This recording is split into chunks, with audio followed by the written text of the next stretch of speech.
ஜெய் மகாகாளி. ஆனந்தம். இறைத்துவம். ஸ்ரீ ராமகிருஷ்ண பரமஹம்சம். பகுதி 26. ஆபதாய ச தர்மஸ்ய சர்வதர்மஸ்வரூபிணே அவதார வரிஷ்டாய ராமகிருஷ்ணாய தே நமஹ. ஏக்கம் சத் விப்ரா பௌதா வதந்தி.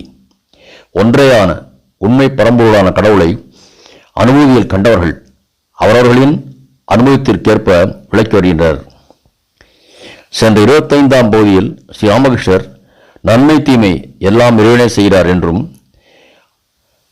அதற்காக தீமை செய்தால் அதன் பலனை மிளகாய் கடித்தால் காலத்தை அனுபவிப்பதைப் போல் அனுபவிக்கத்தான் வேண்டும் என்று கூறியதை பார்த்தோம். அதை கேட்ட அன்றைய பக்தர்கள் நம்மை போல் அதை அப்படியே ஏற்றுக்கொள்ளவில்லை. பக்தர் கேட்கிறார், அப்படியானால் இறைவன் தீவுகளை ஏன் படைத்தார்? ஸ்ரீ ராமகிருஷ்ணர், அது அவரது திருவுளம், அவருடைய திருவிளையாடல். அவரது மாயையில் வித்யா மாயம் உண்டு, அவித்யா மாயம் உண்டு. நன்மை புரிந்து கொள்ளுங்கள். வளால் உட்பட அனைத்து அருளாளர்களும் ஸ்ரீ ராமகிருஷ்ணர் எனும் நவீன வேதாந்தியின் பல்கலைக்கழகத்தில் தெளிந்த அருளாளர்களை தவிர்த்து மற்ற அனைவரும் ஞானம் மாயை என்று மட்டுமே சொல்லி வந்துள்ளார்கள். ஆனால் ஸ்ரீராமகிருஷ்ணன் மட்டுமே வித்தியிலேயே வித்யா மாயை அவித்யா மாயை என்று கூறுகிறார். ஸ்ரீ ராமகிருஷ்ணர் இருட்டின் அவசியமும் இருக்கிறது, இருட்டிருப்பதால் தான் வெளிச்சத்தின் பெருமை விளங்குகிறது. காமம், கோபம், பேராசை மூலியவை தீவைதான், அது சந்தேகமில்லை. அப்படியானால் அவர் ஏன் அவற்றை தந்திருக்கிறார்? மாமனிதர்களை உருவாக்குவதற்குத்தான். புலன்களை வென்றால் மாமனிதனாகலாம். புலன்களை வென்றவனால் சாதிக்க முடியாது எதுவும் உண்டா? இறைவனின் அருளால் இறை அனுபூதியை கூட அவன் பெற்றுவிடுகிறான். மற்றொரு விஷயத்தையும் கவனிக்க வேண்டும்.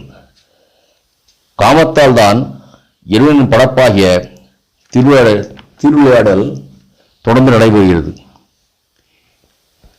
தீவிரர்களும் இருக்க வேண்டியது அவசியம்தான். ஒரு கிராமவாசிகள் மிகவும் குழுவாக இருந்தார்கள். அவளை அடக்க கோலோச் சௌத்ரியை அனுப்ப வேண்டியிருந்தது. அவனுடைய பெயரை கேட்டாலே மக்கள் நடுங்கினர். அவ்வளவு கொடுமையானது அவனது ஆட்சி முறை. எல்லா வகையானவர்களும் வேண்டும். சீதை ராமனை பார்த்து, நாதா, அயோத்தியில் எல்லாமே மாளிகையாக இருந்தால் நன்றாக இருக்குமே, பல வீடுகள் இடிந்து பாழடைந்து காணப்படுகின்றனவே என்று சொன்னாள். அதற்கு ராமர், சீதா, எல்லா வீடுகளும் அழகாக இருந்து விட்டால் கொத்தனார்களின் பிழைப்பு என்னாவது என்றார். இறைவன் பலவிதமானவற்றையும் படைத்திருக்கிறார்.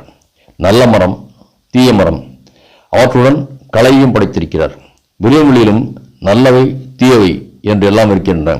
புலி, சிங்கம், பாம்பு, மான் எல்லாம் உள்ளன.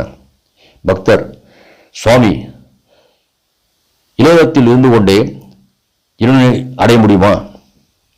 இந்த கேள்விக்கு பதில் எங்களுக்கு தெரியுமே என்று நீங்கள் நினைக்கலாம். ஸ்ரீ ராமகிருஷ்ணர் எவ்வளவு எளிமையாக சொல்கிறார் பாருங்கள் அடுத்த பகுதியில். திருச்சிற்றம்பலம்.